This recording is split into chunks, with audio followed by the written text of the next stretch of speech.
नमस्कार दोस्तों, मध्य प्रदेश वेदर पर आप सभी भाइयों का स्वागत है। मेरा नाम है अरविंद दामा। देखिए दोस्तों, इस सिस्टम के बदौलत मध्य प्रदेश के कई जिलों पर जबरदस्त मूसलाधार बारिश हुई है और कुछ आंकड़े मेरे पास है भी मध्य प्रदेश के, काफ़ी ज़बरदस्त बारिश हुई है। लेकिन इन आंकड़ों से भी अधिक बारिश की गतिविधियां जो है मध्य प्रदेश के भागों पर देखने को मिली है।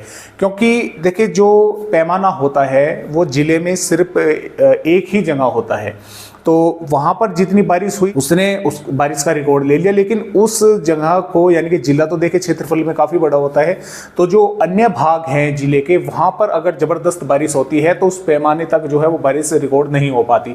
तभी मैं कह रहा हूं कि बारिश की गतिविधियां अधिक हुई हैं मध्य प्रदेश के भागों पर, काफ़ी ज़बरदस्त बारिश जो है वो देखने को मिली है। थोड़े आंकड़े मैं भी आप सभी भाइयों को बताना चाहूँगा जो फिलहाल उस पैमाने के रिकॉर्ड के हिसाब से है।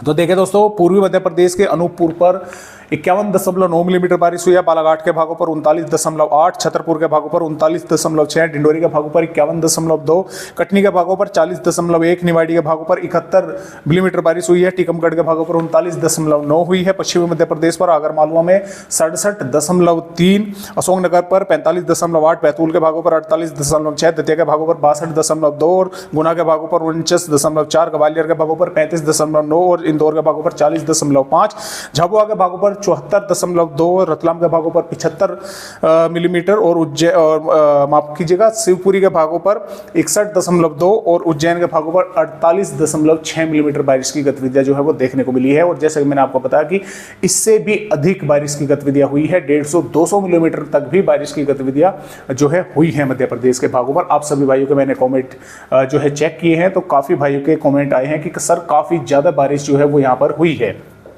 अभी फिलहाल ये सिस्टम और बारिश जो है करने वाला है मध्य प्रदेश के भागों पर। अभी जो है ये आप ये ना मान के चले कि अब बारिश कम हो गई, कमजोर हो गया है जरूर, लो प्रेशर एरिया की श्रेणी में पहुंच गया है, लेकिन अभी भी मध्य प्रदेश के भागों पर मौजूद है और उत्तरी भागों की तरफ आगे बढ़ रहा है, जैसा कि आप यहां पर देख भी पा रहे हैं। ये लो प्रेशर एरिया अभी भी उत्तरी मध्य प्रदेश के भागों पर है और ये धीरे धीरे इस तरह से ऊपर की तरफ जो है बढ़ रहा है।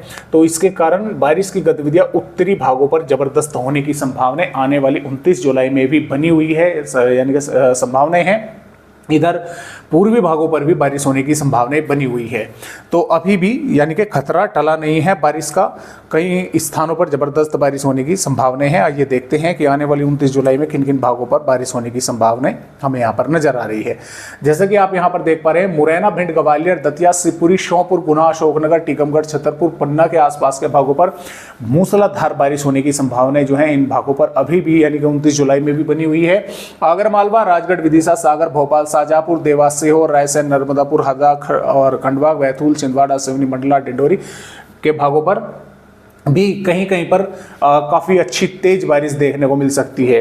और इसके साथ साथ सतना, रीवा के भागों पर मऊगन, सिद्धि, महर, उमरिया, शहडोल के भागों पर, कटनी, जबलपुर के और बालाघाट के भागों पर भी बारिश होने की संभावना है। इधर नीमच, मसौर, रतलाम, उज्जैन, धार, अलीराजपुर, बड़वानी, इंदौर, खरगोन के भागों पर भी, धार के भागों पर भी बारिश होने की संभावना है, हल्की से मध्यम और कुछ स्थानों पर तेज की जो है बनी हुई है आने वाली 29 जुलाई में भी। और जो IMD ने यहाँ पर जो हम बोल सकते हैं कि जो अपडेट दिया है यानी कि वार्निंग का, वो श्योपुर, मुरैना, भिंड, ग्वालियर, शिवपुरी, दतिया, अशोकनगर, टीकमगढ़, छतरपुर, सागर, विदिशा, रायसेन, नर्मदापुर के भागों पर है।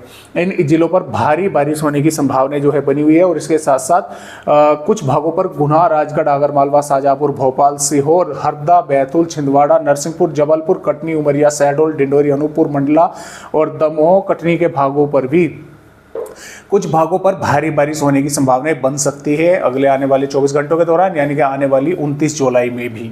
तो इस सिस्टम का ज्यादा इफेक्ट जो रहेगा वो उत्तरी भागों पर रहेगा। मुरैना, श्योपुर, ग्वालियर, शिवपुरी, दतिया, भिंड के आसपास के भागों पर, गुना, अशोकनगर, इन जिलों पर सबसे ज्यादा इफेक्ट इस सिस्टम का यहाँ पर रहेगा। सबसे अधिक बारिश होने की संभावना अगले 24 घंटों के दौरान यहाँ पर है, क्योंकि ये यहाँ से ही होता हुआ ऊपर की तरफ जो है बढ़ रहा है। तो इस तरह से मध्य प्रदेश का अपडेट आने वाली यहाँ पर अगर हम बात करें 29 जुलाई का है। और आगे की वेदर रिपोर्ट देखिए कुछ इस प्रकार है। ये जो वेदर रिपोर्ट है 30 जुलाई की है और 30 जुलाई में मध्य प्रदेश के भागों पर बारिश में काफ़ी हद तक कमी आ जाएगी।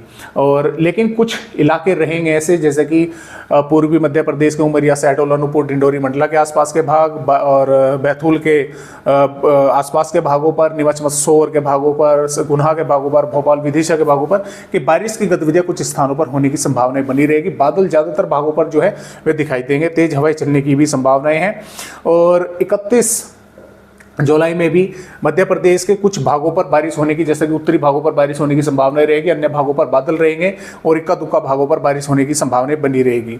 और 1 अगस्त से हम कह सकते हैं कि मध्य प्रदेश पर बादल जो है वे छटना शुरू हो जाएंगे, यानी कि धूप जो है कई इलाकों पर देखने को मिलेगी। बारिश की गतिविधियां इक्का दुक्का भागों पर ही होने की संभावनाएं हैं, अन्यथा ज़्यादातर भागों पर बारिश की संभावनाएं ना होने के बराबर रहेगी। लेकिन यहाँ पर 2 अगस्त से फिर से उत्तरी मध्य प्रदेश के भागों पर बारिश की बढ़ने की संभावनाएं हैं। 3 अगस्त में भी उत्तरी भागों पर बारिश होने की संभावनाएं हैं। 4 अगस्त में और से लगाकर और लगभग 5 अगस्त में भी कुछ स्थानों पर थोड़ी बहुत, 4 अगस्त में हालांकि संभावना कम है, 5 अगस्त में फिर उत्तरी भागों पर है। बादल ज़्यादातर मध्य प्रदेश के भागों पर दिखाई देंगे और लगभग 6 अगस्त में भी बादल रहेंगे। कुछ स्थानों पर मध्य प्रदेश के भागों पर बारिश होने की संभावनाएं बनी रहेगी, खासतौर से उत्तरी और पूर्वी भागों पर। तो इस तरह से मध्य प्रदेश राज्य का अपडेट है। आज की वीडियो में बस इतनी ही जानकारी। एक नए अपडेट के साथ फिर मिलेंगे, तब तक के लिए सभी दोस्तों नमस्कार।